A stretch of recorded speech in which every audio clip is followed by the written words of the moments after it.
lebih pilih mana? Hikmat atau pengetahuan?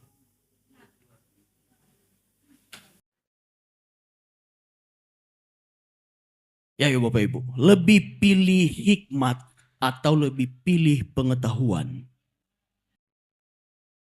Oke. Nah, begini Bapak Saudara, kita coba lanjut. Bapak Ibu, dulu saya diceritakan zaman dulu, tapi di saya udah nggak terjadi ya. Kalau misalnya ada kejadian di kampung halaman, atau katakanlah orang tua meninggal dan anaknya di perantauan, maka yang terjadi adalah ibunya meninggal dikirimin yang namanya surat. Dan ibunya meninggal 3 hari dikebumikan, suratnya baru nyampe sebulan. Jadi ibunya udah tenang di kuburan, anaknya baru mulai nangis karena baru dengar kabar. Udah gitu dia pulang lagi, pulangnya serba lama. Bahkan hitung-hitungan mungkin kalau dari sini sampai ke tempat daerah saya itu Nias, mungkin sekitar semingguan kali kalau naik ke laut dan darat. Tetapi berbeda dengan zaman sekarang, semua serba cepat, semua informasi serba berkeliaran di mana-mana, bertebaran di mana-mana. Bapak Ibu Saudara, Anda nggak usah capek, Anda tinggal ngetik aja kabar terbaru hari ini dan akan keluar. Semua apapun itu akan ada. Demo DPR ada, artis-artis semuanya ada. Semua semakin hari semakin kesini dan semakin kesana, kita semakin tidak terbendung dengan informasi. Bapak Ibu Saudara, di zaman-zaman sekarang ini, orang yang menguasai informasi adalah orang yang paling berpengaruh. Tetapi tidak sedikit dan tidak jarang informasi yang beredar, ada yang informasi yang benar, tetapi juga ada informasi yang namanya hoax. Bapak Ibu Saudara, hoax itu paling banyak berkeliaran saya lihat di mana? Di Facebook. Itu paling banyak berkeliaran di Facebook. Mereka buat video AI dan kemudian disebar di Facebook. Dan orang-orang yang tidak mengerti itu AI atau bukan, maka dia mengira itu beneran. Jadi saya mau katakan kepada Bapak Ibu, antara hikmat dan pengetahuan bukanlah pilihan. Tetapi kita tetap harus punya pengetahuan. Tetapi di atas pengetahuan kita harus ada yang menudungi yang namanya hikmat. Karena hikmat itu membuat kita bijak dalam menyikapi informasi. Hikmat membuat kita tepat sasaran dalam memilih yang mana yang benar, yang mana yang tidak benar. Kalau kita menjadi orang yang berhikmat, kalau orang berkata kepada kita, lihat sih ini hidupnya begini, begini, begini. Kita gak akan mudah percaya kalau kita punya hikmat. Kita akan cari tahu benar gak sih dia kayak begitu. Tapi kalau kita gak punya hikmat, kita menjadi orang yang gampang terprovokasi, gampang emosian, gampang marah, gampang tersinggung. Kalau gak ada hikmat. Kalau hanya menerima informasi itu mentah-mentah. Nah, Bapak Ibu Saudara, di Amsal 2 ayat 6 dikatakan gini. Karena Tuhanlah yang memberikan hikmat. Dari mulutnya datang pengetahuan dan kepandaian. Jadi Bapak Ibu Saudara, hikmat maupun pengetahuan dua-duanya dari Tuhan. Jadi tidak ada yang salah dari keduanya. Semuanya baik adanya dan semuanya asalnya dari Tuhan. Tetapi perlu kita tahu bahwa pengetahuan diberikan kepada kita semua dengan kadar yang berbeda-beda. Pengetahuan saya, pengetahuan Bapak Ibu, semuanya kita punya pengetahuan. Dan satu Bapak Ibu Saudara, Kita di sini nggak ada yang setara pengetahuannya, betul? Pengetahuan yang bisa memperbaiki motor, pengetahuan yang bisa bikin rumah, semuanya berbeda-beda. Tapi tujuannya satu, saling melengkapi. Pengetahuan itu datangnya dari Tuhan juga. Dari mulutnya datang pengetahuan dan kepandaian. Nah, Bapak Ibu Saudara, keduanya ini adalah berasal dari Tuhan. Tetapi pengetahuan itu pasti kita peroleh. Tetapi hikmat belum tentu kita peroleh. Pengetahuan bisa kita peroleh dengan baca buku, nonton YouTube, dan lain-lain sebagainya. Bapak Ibu Saudara, Bu Gembala itu suka mengeksplor yang namanya bikin kue pakai resep YouTube. Apakah berhasil?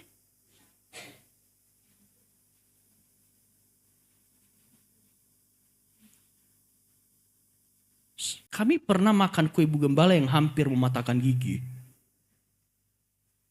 Ibu Gembala pernah bikin bolu. Udah senang nih ngembang. Pertama bikin bolu pakai oven manual. Disalahkan ovennya. Ini gara-gara oven nggak merata panasnya. Sebagai suami yang baik, saya belikanlah oven listrik. Oven listrik kan bisa kita atur atas bawah, apinya berapa, waktunya berapa. Begitu ya. Kami belilah oven listrik. Dia bikin lagi bolu. Udah senang kami. Ngembangnya sampai ke atas.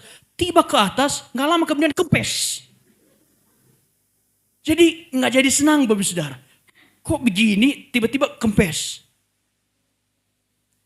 Tetapi orang yang betul-betul bukan hanya punya informasi tapi punya hikmat dalam pengetahuannya. Gak perlu dia lihat resep, jadi. Jadi Bapak Saudara, informasi bisa bertebaran di mana-mana. Pengetahuan bisa ada di mana-mana. Tapi belum tentu orang bisa menjalankannya dengan benar. Untuk itu, kalau kita punya pengetahuan itu adalah bagian kita untuk mencari. Tetapi hikmat itu akan muncul seiring kita punya hubungan dengan Tuhan. Jadi bukan yang penting antara pengetahuan atau hikmat. Dua-duanya kita perlukan. Tetapi pengetahuan itu sumbernya dari kita belajar. Belajar di YouTube. Belajar di buku-buku. Bapak Ibu Saudara. Tapi hikmat asalnya dari takut akan Tuhan. Amin. Karena ada dua perbedaannya Bapak Ibu Saudara. Kita akan belajar sama-sama. Satu. Pengetahuan itu hanya informasi, tetapi hikmat adalah aplikasi yang benar. Sama seperti dibuat kue tadi. Kita sama-sama punya informasi, tetapi untuk menerapkannya dengan benar kita perlu hikmat dari Tuhan. Bapak Ibu Saudara, kalau jemaat di tempat ini sama-sama dikasih duit 1 miliar satu orang. Siapa yang gak senang 1 miliar satu orang? Saya tanya Pak Samosir deh. Kalau Pak Samosir dikasih 1 miliar hari ini, Pak. Apa tanggapan pertama? Mau kemana? Mau beli apa? Ngayal dulu, gak apa-apa. Berimajinasi dulu kita.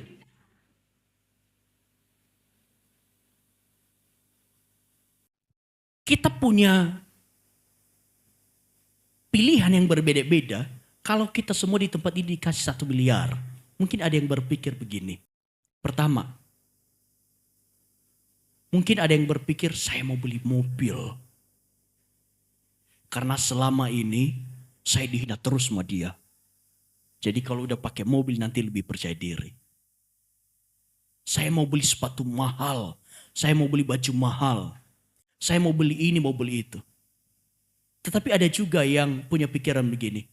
Saya mungkin akan deposito 500 juta. biar tetap jalan tiap bulan.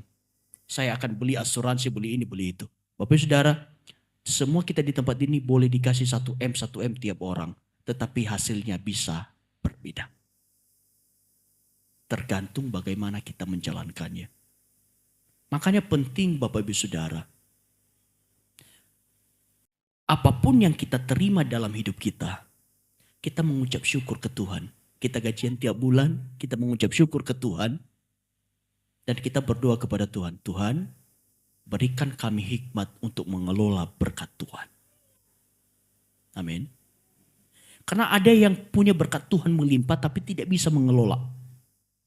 Tapi berkat Tuhan disertai hikmat dengan hikmat mengelola pasti akan jadi luar biasa. Jadi begini Bapak Saudara. Pengetahuan itu hanya sebatas informasi. Tetapi hikmat itu adalah aplikasi yang benar bagaimana kita harus menggunakan, menjalankannya. Nah begini, Amsal 1 ayat 5 dikatakan begini. Baiklah orang bijak mendengar dan menambah ilmu. Dan baiklah orang yang berpengertian memperoleh bahan pertimbangan. Jadi orang yang bijak, orang yang berhikmat, dia cenderung begini. Lebih banyak mendengar daripada bicara. Tahu nggak Bapak Saudara? Ketika kita lagi marah tidak terkendali, kita lagi tidak berhikmat. Dan pada saat kita lagi marah tidak terkendali, tahu nggak di situ? Orang marah itu sifatnya apa? Orang marah itu paling banyak ngomong. Betul nggak? Terus suaranya paling gede. Nggak mau kalah. Gas. Kalau orang marah itu paling banyak ngomong. Aduan suara. Padahal kalau kita ngomong begini. Iya saya dengar. Dia udah di atas. Orang yang marah dalam kemarahannya adalah orang yang sama sekali sedang tidak berhikmat. Tapi saya percaya orang yang marah dengan membawa hikmatnya, dia gak perlu teriak. Karena dia tahu dengan suara biasa saja, apa yang dia sampaikan akan terima. Makanya Bapak Saudara, mari kita sadari hari ini. Kalau kita lagi marah-marah itu sebenarnya suara besar banyak ngomong, itu kita lagi tidak berhikmat. Nah, kita kembali ke firman Tuhan. Pengetahuan memberi informasi, tetapi hikmat menanggapi informasi itu dengan benar. Contohnya begini Bapak Saudara. Pisau itu tajam, itu pengetahuan, betul? Pisau itu tajam. Itu informasi dan pengetahuan. Jadi kalau kita tahu pisau itu tajam, kita nggak akan menggores-gores diri sendiri. Tetapi ada langkah selanjutnya. Orang yang punya hikmat nggak akan pakai pisau untuk menusuk orang.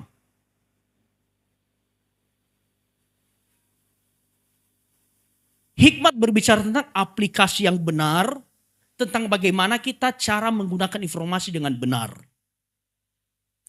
HP Bapak Ibu Saudara, sekarang zamannya teknologi. Kita punya HP. Orang yang berhikmat akan pakai HP-nya. Untuk apa?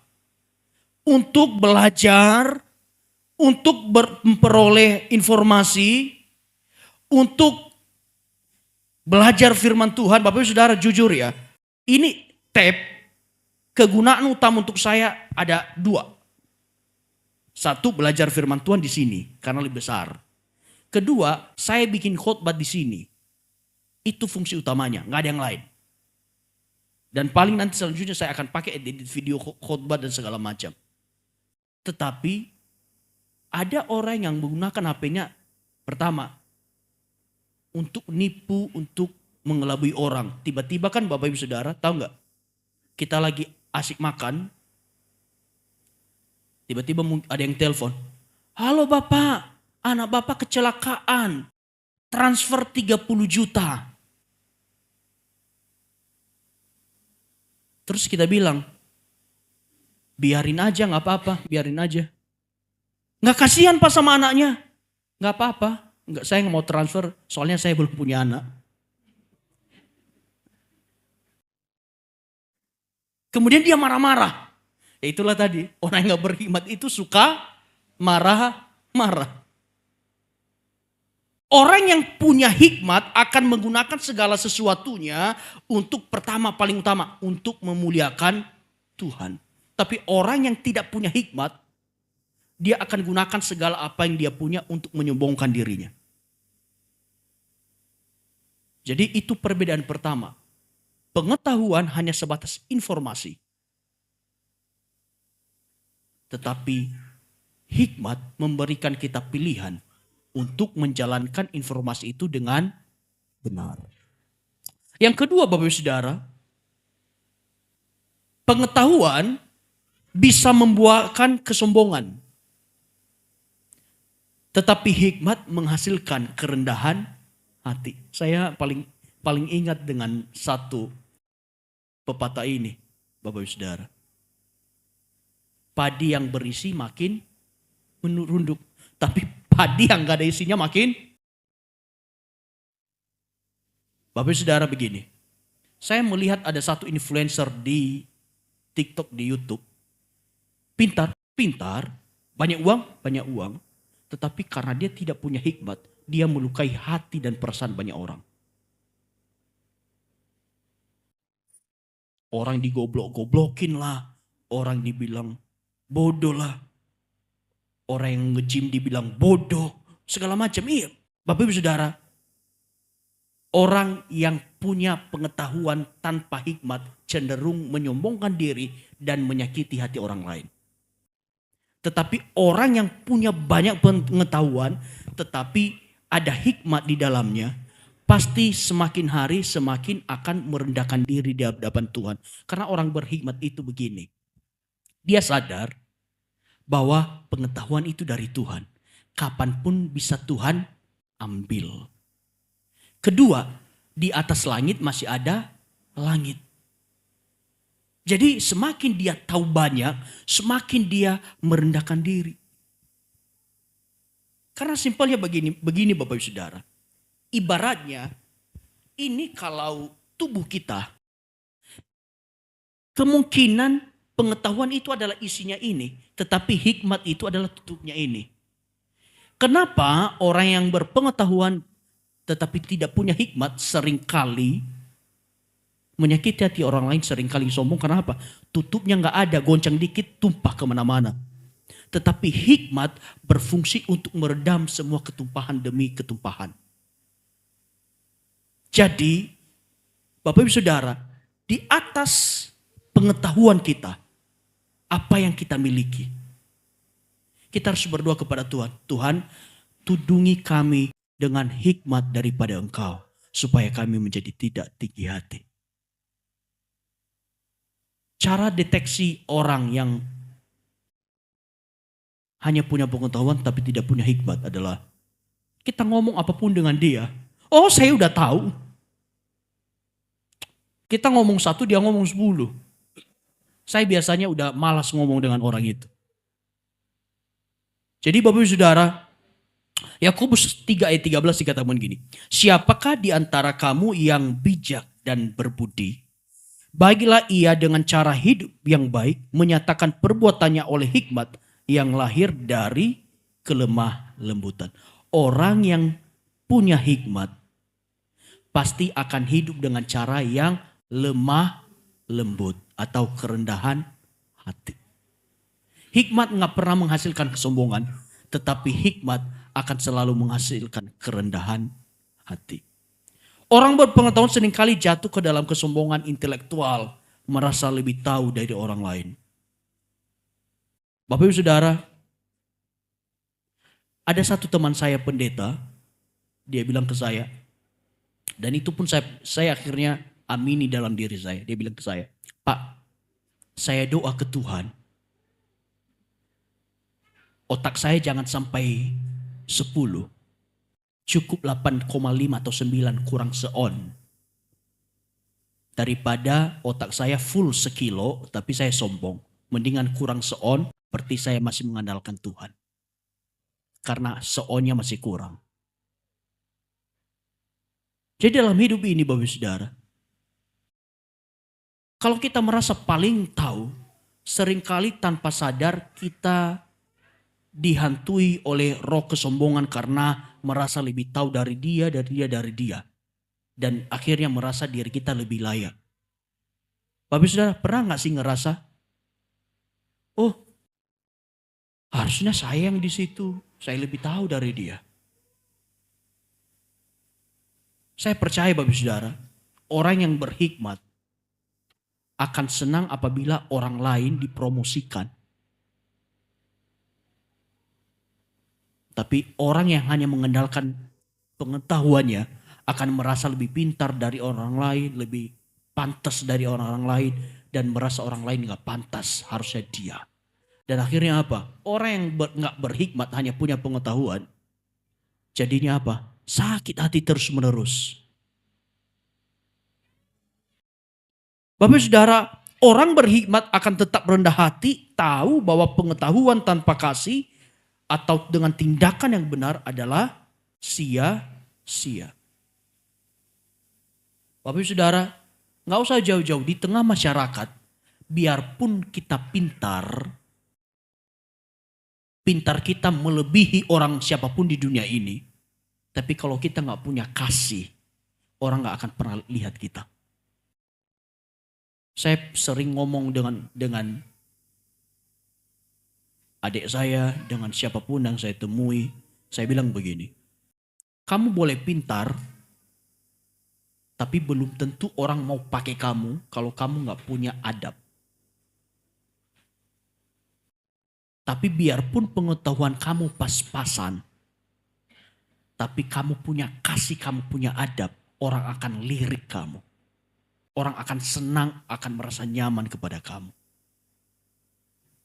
Jadi dua hal antara hikmat dan pengetahuan harus berjalan berbarengan dengan catatan apa?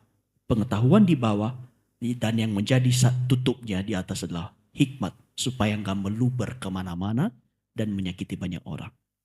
Amin. Yang ketiga, pengetahuan bisa dimiliki siapa saja. Bapak Saudara, Anda nggak perlu jadi pendeta kayak saya. Anda bisa punya pengetahuan tentang teologi. Apalagi di zaman informasi sekarang. ChatGPT tanya apa saja dia jawab. Nggak perlu jadi pendeta. Anda bisa punya pengetahuan super banyak. Karena pengetahuan itu bisa dipelajari. Tetapi hikmat nggak bisa dipelajari. Hikmat itu berasal dari kedekatan kita dengan Tuhan. Karena sesungguhnya hikmat itu apa sih? Hikmat itu adalah pada saat kita tahu isi hatinya Tuhan. Karena isi hatinya Tuhan nggak pernah bohong. Dan isi hatinya Tuhan gak pernah salah. Jadi bukan berbicara seberapa banyak engkau belajar teologi, engkau belajar ini itu. Tapi seberapa banyak engkau dekat dengan hati Tuhan. Dan dengan sedikit yang engkau punya, Tuhan bisa buat menjadi lebih indah. Amin. Di Yakobus 1 ayat 5 dikatakan, tetapi apabila di antara kamu ada yang kekurangan hikmat, hendaklah ia memintanya kepada Allah yang memberikan kepada semua orang dengan murah hati dan dengan tidak membangkit-bangkit, maka hal itu akan diberikan kepadanya. Kalau ada yang kekurangan hikmat, kalau ada yang tidak punya hikmat, sumbernya satu, engkau dekat dengan Tuhan. Kenapa Salomo dikasih hikmat? Karena Salomo dekat dengan Tuhan. Bapak Saudara, semua orang bisa memiliki pengetahuan lewat sekolah, buku, dan kursus. Semua sekarang Bapak Saudara, pengetahuan itu sangat mudah diakses. Tadi cara bikin kue tinggal lihat di YouTube. Bahkan banyak orang yang sekarang belajar bongkar-bongkar HP, belajar bongkar motor, modalnya cuma YouTube. Walaupun pada akhirnya saya pernah coba Bapak Saudara, ada satu mesin. Saya bilang daripada dibawa di bengkel, sayang. Saya pakai tutor YouTube. Akhirnya setelah pakai tutor YouTube, buka, setelah buka, nggak bisa pasang kembali. Bapak Saudara, hikmat pengetahuan itu bertebaran di mana-mana. Tetapi hikmat sumbernya cuma satu. Engkau dekat dengan Tuhan, maka engkau pasti punya hikmat. Amin. Hikmat bukan hasil kuliah, tetapi hasil keintiman dengan Allah. Maka jangan kejar hanya gelar. Sampai esteler, nanti kamu benar-benar teler. Tetapi kejarlah hati yang mengerti kehendak Tuhan. Kenapa sih? Cobalah kita lihat orang-orang yang dekat dengan hatinya Tuhan. Kok hidupnya itu easy going. Hidupnya itu kok kayak berselancar. Kok gajinya sama kayak kita, tetapi kok rasanya dia lebih menikmati hidup daripada kita. Pernah gak merasa begitu Bapak Saudara? Gak pernah, karena kita sama-sama mengalami isi hatinya Tuhan. Amin. Kenapa? Kita ngerti isi hatinya Tuhan. Kita ngerti kehendaknya Tuhan dalam hidup kita. Sehingga apa? Dalam menjalani hidup ini, kita gak perlu takut. Kita gak perlu gusar hati. Karena kita tahu, apa yang penting pasti Tuhan berikan dalam hati kita. Jadi Bapak Ibu Saudara, pengetahuan bisa dimiliki siapa saja. Tetapi hikmat datangnya dari Tuhan. Selanjutnya, pengetahuan bisa menuntun ke dosa. Tetapi hikmat itu menuntun ke kekudusan. Orang semakin banyak pengetahuannya, kalau tidak ditutup dengan hikmat di atasnya, malah jadi dosa. Orang yang pintar ngehack, kalau tidak takut akan Tuhan, dia akan pakai ngehack rekening orang. Orang yang misalnya pintar membuka kunci, dia akan pakai misalnya kunci rumahnya ketinggalan dan dia buka. Tetapi orang yang tidak punya hikmat, orang yang hanya menjalankan itu pengetahuannya, dia akan pakai untuk bongkar rumah orang. Satu hal yang Bapak Ibu Saudara, ketika dibangun gereja ini, kan gereja ini kita tinggal di sini, nggak ada yang tinggal di sini. Dan pada saat itu ada banyak yang kasih ide, Pak, kasih lagi pintu di sini satu untuk kontrol. Tetapi saya ngerti isi hatinya Tuhan, sementara pakai satu pintu saja. Supaya nggak ada jalan orang lain untuk masuk selain di depan. Akhirnya saya nggak turuti itu Bapak Saudara. Saya percaya dalam berbagai pilihan dalam hidup kita, Tuhan akan berikan hikmat yang mana yang terbaik yang harus kita pilih. Karena sesungguhnya hikmat itu menuntun kita untuk semakin kudus di hadapan Tuhan. 1 Korintus 1:21 dikatakan, oleh karena dunia dalam hikmat Allah tidak mengenal Allah, oleh hikmatnya maka Allah berkenan menyelamatkan mereka yang percaya oleh kebodohan pemberitaan Injil. Banyak orang dunia menggunakan pengetahuan satu. Tahu gak Bapak Saudara? Makanya orang makin banyak pengetahuannya, biasanya kalau dia tidak takut Tuhan, sebaliknya dia menyangkal Tuhan. Bapak Ibu Saudara, coba lihat. Orang yang menyangkal keberadaan Tuhan itu, orang bodoh atau orang pintar? Gak ada orang yang bodoh yang menyangkal Tuhan. Tetapi orang yang menyangkal Tuhan itu bahkan bisa menyandang gelar doktor, profesor, teler, esteler. Karena apa? Pengetahuan tanpa hikmat hanya akan menuntun seseorang untuk menyangkal Tuhan. Makanya semakin berkembangnya ilmu pengetahuan, ada teori yang mengatakan manusia dari monyet. Itu debatnya gak bisa habis Bapak Saudara. Ada yang pernah debat ke saya, ini loh sejarah ada fosil ini. Saya capek dengan dia orang, saya bilang ke dia, ya itu kepercayaan kamu kalau manusia dari monyet. Saya sih percayanya saya diciptakan Tuhan sebagai manusia. Kalau kamu percaya diciptakan sebagai monyet, ya jadilah monyet. Orang makin pintar, kalau nggak disertai hikmat, hanya ada untuk menyangkal keberadaan Tuhan. Dan kemudian Bapak Saudara, akhirnya menciptakan ideologi sesat, memanipulasi banyak orang lain.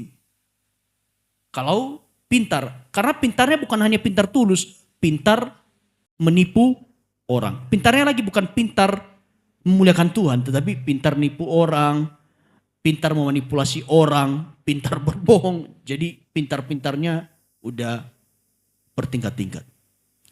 Dan kemudian saudara, hikmat dari Tuhan membawa kita semakin takut akan Tuhan dan makin menjauhi dosa. Saya percaya kalau kita punya hikmat, bukan hanya sebatas pengetahuan, itu akan menuntun hidup kita setiap hari semakin takut akan Tuhan. Tetapi orang yang hanya mengandalkan pengetahuan tanpa disertai hikmat, yang ada adalah dia menyangkal Tuhan. Saya berdoa di tempat ini, biarlah kita semua menjadi orang yang pintar-pintar. Katakan amin. Kita semua jadi orang pintar-pintar. Tapi katakan kiri kananmu, jangan lupa tutupnya. Tutupnya itu hikmat. Amin. Amin ya. Pengetahuan kita boleh banyak, tetapi jangan lupa nutup pakai hikmat di atasnya. Biar pengetahuan itu terbendung, biar pengetahuan itu terkelola dengan baik. Harus ada hikmat di atasnya. Terus Bapak Ibu Saudara, yang terakhir, poin terakhir. Hikmat memampukan kita untuk hidup benar, bukan hanya tahu. Hikmat memampukan kita hidup benar, bukan hanya tahu yang benar. Kenapa sih Tuhan Yesus paling nentang orang Farisi? Karena mereka hanya tahu yang benar, tetapi tidak hidup benar. Mereka hanya menjalankan hukum agama, tetapi tidak hidup berdasarkan hukum Tuhan. Amsal 9 ayat 10 dikatakan bahwa permulaan hikmat adalah takut akan Tuhan. Jadi Bapak Saudara, mau jadi orang berhikmat, taatlah kepada Tuhan. Pasti engkau berhikmat. Dan mengenal yang Maha Kudus memberikan pengertian. Hikmat tidak hanya membuat kita tahu mana yang baik, mana yang jahat, tetapi menggerakkan kita untuk memilih yang baik meskipun sulit. Bapak Saudara, hikmat itu bukan hanya bisa kita punya mana yang benar, mana yang salah. Bapak Saudara, di seri terakhir khotbah ini kita nanti akan belajar.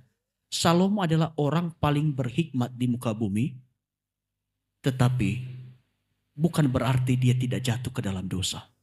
Karena hikmat itu engkau bisa membedakan, tetapi harus disertai dengan dorongan Roh Kudus untuk kita memilih yang mana yang benar dan mana yang baik. Artinya, kalau kita punya hikmat, kita tidak hanya menjadi pendengar firman Tuhan setiap hari Minggu, setiap hari Rabu, setiap hari Jumat, tetapi kita menjadi pribadi yang didorong untuk melakukan apa yang kita dengar dari firman Tuhan. Amin. Dan juga pengetahuan memberitahu jangan bohong. Itu kan pengetahuan jangan bohong. Kalau di Bapak Saudara, kalau di pom bensin biasanya apa yang ada? Jangan merokok. Kalau ada yang merokok di situ pasti dimarah sama petugasnya. Kemudian hikmat itu mendorong kita, meskipun menyakitkan, kita akan hidup jujur di hadapan Tuhan. Orang yang hidup dengan hikmat dalam hidupnya, dia akan didorong untuk melakukan apa yang benar di hadapan Tuhan. Tetapi orang yang tidak punya hikmat, dikatakan apa? Orang yang bodoh, menghina didikan dan pengetahuan. Jadi Bapak Ibu Saudara, hikmat itu kita perlukan dalam hidup kita karena hikmat memampukan kita untuk hidup benar, bukan hanya tahu yang benar. Amin. Jadi kalau saya umpamakan Bapak Ibu Saudara, biarlah kita punya pengetahuan, tetapi selalu ada hikmat sebagai penutup di atasnya. Amin. Mari kita minta ke Tuhan. Tuhan, penuhi kami dengan hikmat-Mu, supaya kami bisa menjalankan apa yang benar di hadapan Tuhan. Karena tanpa hikmat, kalau kita hanya sebatas punya pengetahuan, itu malah bisa berpotensi mendorong kita melakukan dosa. Amin. Terakhir Bapak Saudara, Tuhan tidak mencari orang yang tahu banyak, tetapi yang mau hidup benar.